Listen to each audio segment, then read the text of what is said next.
नमस्कार मित्रांनो, आज आपण भेटणार आहोत भारतीय चित्रपट सृष्टीच्या पहिल्या सुपरस्टारला. तुम्हाला माहिती आहे कोण आहे ते? तेच ते राजेश खन्ना. आज मी तुम्हाला भारतीय चित्रपट सृष्टीतील एक अजरामर कलाकार आणि पहिला सुपरस्टार म्हणून ओळखले जाणारे राजेश खन्ना यांच्याबद्दल माहिती सांगणार आहे. त्यांच्या अभिनय शैलीने, भावनात्मक संवादांनी आणि मोहक हास्याने त्यांनी लाखो प्रेक्षकांच्या मनात अढळ स्थान मिळवले. राजेश खन्ना यांचा जन्म 29 डिसेंबर 1942 रोजी अमृतसर, पंजाब येथे झाला. त्यांचे मूळ नाव जतीन खन्ना होते. त्यांनी मुंबईतील गिरगाव भागात शिक्षण घेतले आणि अभिनयाची आवड जोपासली. 1965 मध्ये युनायटेड प्रोड्युसर्स टॅलेंट हंट स्पर्धा जिंकून त्यांनी चित्रपटसृष्टीत प्रवेश केला. राजेश खन्ना यांचा पहिला चित्रपट होता आखरी खत. मात्र त्यांना खरी ओळख मिळाली आराधना या चित्रपटामुळे. त्यानंतर त्यांनी सफर, आनंद, अमर प्रेम, कटी पतंग, बावर्ची, दाग यासारख्या अनेक हिट चित्रपटात काम केले. त्यांच्या अभिनयात भावनाची गहिराई, संवादातील ताकद आणि डोळ्यातून व्यक्त होणारी संवेदनांचा सुंदर मिलाफ होता. सुपरस्टारचा उदय 1969 ते 1975 या काळात राजेश खन्ना यांचे 15पेक्षा अधिक चित्रपट सलग सुपरहिट ठरले. त्यामुळे त्यांना भारतीय चित्रपटसृष्टीचा पहिला सुपरस्टार म्हणून ओळख मिळाली. त्यांच्या चाहत्यांनी त्यांना राजा, काका आणि रोमांसचा सम्राट अशा अनेक नावांनी गौरवले. तसेच ते बाबू मोशाय या नावाने देखील ओळखले जातात.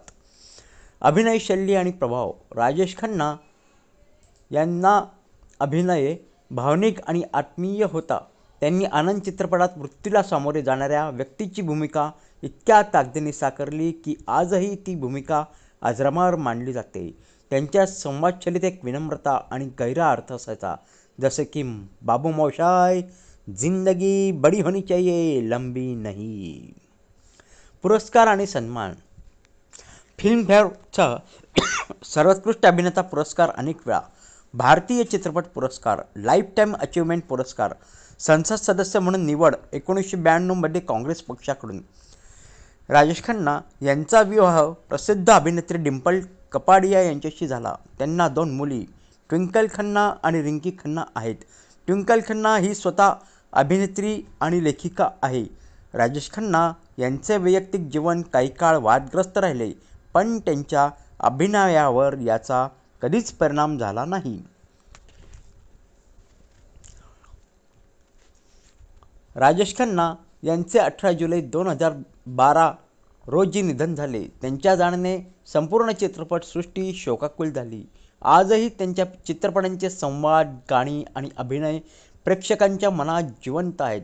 त्यांनी हिंदी चित्रपटसृष्टीला एक नवा आयाम दिला. राजेश खन्ना हे केवळ एक अभिनेता नव्हते, तर ते भावनांचा सम्राट होते. त्यांच्या अभिनयाने भारतीय चित्रपटसृष्टीला सुपरस्टार संस्कृती दिली. आजही त्यांच्या चित्रपटांमधून प्रेम, वेदना आणि जीवनाचे तत्त्वज्ञान शिकायला मिळते. चला तर मग त्यांच्या जीवनातून प्रेरणा घेऊन कलेला आणि भावनांना सन्मान देणं शिकूया. मित्रांनो, अजून एक गमतीशीर बाब मी तुम्हाला सांगतो की जसे राजेश खन्ना आणि अमिताभ बच्चन यांच्यामध्ये स्पर्धा होती. ज्यावेळेस अमिताभ बच्चन यांचा जंजीर चित्रपट चालला व त्यांचे अनेक चित्रपट गाजत होते, त्याच वेळेस राजेश खन्ना मात्र अमित करून आपल्याच घरामध्ये राहायचे आणि त्यांना असं सतत हे करत राहायचे. तर या उलट अमिताभ बच्चन मात्र ज्यावेळेस त्यांच्याकडे काम नव्हते, त्यावेळेस त्यांनी अनेक दिग्दर्शकांना स्वतः भेटून, अनेक निर्मात्यांना स्वतः भेटून मला काम मिळेल का असे विचारायचे. तर मित्रांनो, तुम्हाला आजचा हा व्हिडिओ कसा वाटला ते नक्की कळवा. लाईक करा, व्हिडिओला लाईक करा, कमेंट करा आणि हो, सबस्क्राईब करा. जर अजूनपर्यंत तुम्ही बेल आयकॉनचं बटन दाबलं नसेल तर नक्की दाबा. आपण पुन्हा भेटूया एक नवा वेगळा विषय घेऊन. तोपर्यंत नमस्कार.